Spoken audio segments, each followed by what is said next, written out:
Olá, bem-vindos então a mais uma sessão na qual nós introduziremos o conceito de preposição. As preposições formam uma classe de palavra, não só no latim, mas no português também, extremamente importante para o nosso entendimento das relações que as palavras e as orações têm no idioma.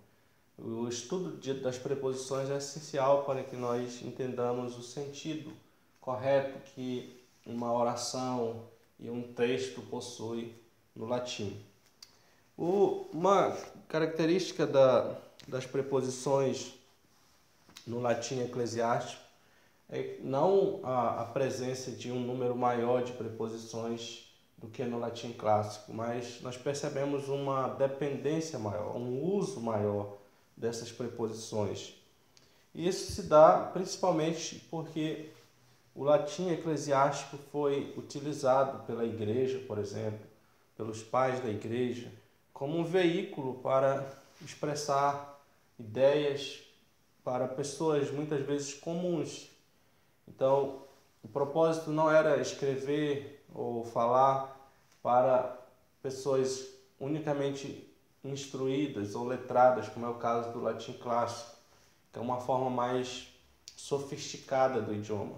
O latim eclesiástico é um latim para o povo, é um latim que tem o propósito de propagar uma mensagem.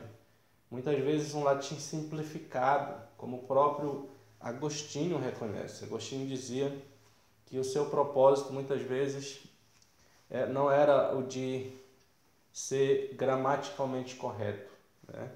Mas o seu propósito era de fato comunicar o evangelho para o povo. Isso faz com que os escritores que utilizam o latim eclesiástico nesse período se preocupem não tanto com a forma, mas com o conteúdo. Então nós percebemos um uso maior de preposições justamente para facilitar a recepção ou o entendimento do latim por parte de ouvintes não tão educados. Então, as preposições no latim elas são sempre usadas em conjunto com um substantivo, um pronome ou um adjetivo. E as palavras que nós encontramos ao lado ou junto com preposições, nós dizemos que essas palavras são regidas pelas preposições. E no latim, as preposições regem palavras em dois casos: o caso acusativo e o caso ablativo. Aqueles de vocês que já estudaram grego sabem que no grego as preposições regem três casos diferentes, certo? É genitivo, dativo e acusativo. Felizmente, no latim são apenas dois casos regidos por preposições. Preposições não regem o genitivo no latim. Porém, algumas preposições podem reger mais de um caso. E a depender do caso que elas regem, nós teremos um significado diferente. Então, nós veremos isso à medida que nós prosseguirmos com os estudos. Então, nós temos aqui, por exemplo, preposições que regem o caso acusativo. Nós percebemos que essas preposições transmitem a ideia de movimento em direção a. Movimento em direção a. Então, a preposição ad, por exemplo, essa preposição aqui, ad, ela é seguida por um nome, por um substantivo, um adjetivo ou um pronome, no caso acusativo. E ela tem esse sentido de para ou em direção a. Como, por exemplo, nessa frase, ad Romam, significa para Roma, para Roma.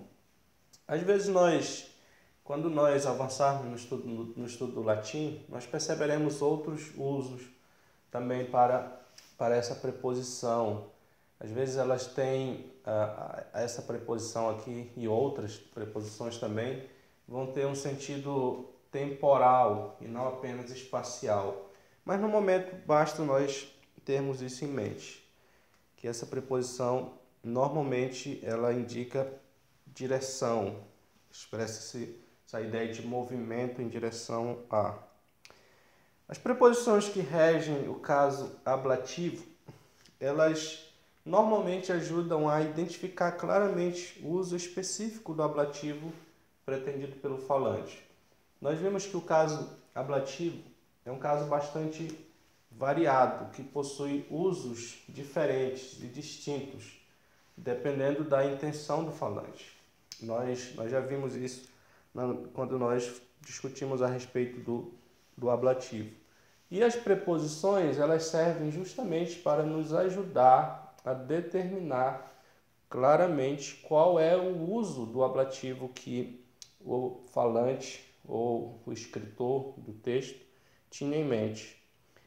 Então, sem a preposição e a parte do contexto, obviamente, o ablativo ele pode significar diversas coisas diferentes. E o que é que a preposição faz? Ela limita os significados possíveis do caso ablativo. Então, nós iremos ver algumas dessas situações em que as preposições limitarão o uso do caso ablativo. E a primeira dessas situações, ou o primeiro desses ablativos, é o ablativo de acompanhamento. Esse ablativo também é chamado de ablativo de companhia, certo? Ele é expresso pelas preposições cum e sine. Cum e sine.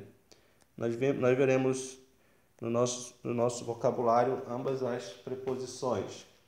Então, essas preposições, quando aparecem no texto latino, elas são seguidas do caso ablativo. Normalmente são usadas com palavras ou com substantivos pessoais. Por exemplo, nós temos aqui com família e sine família.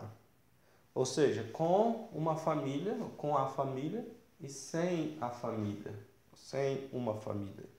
Esse é o chamado ablativo de acompanhamento. E ele obviamente, ele aparece com essas duas preposições. Ok?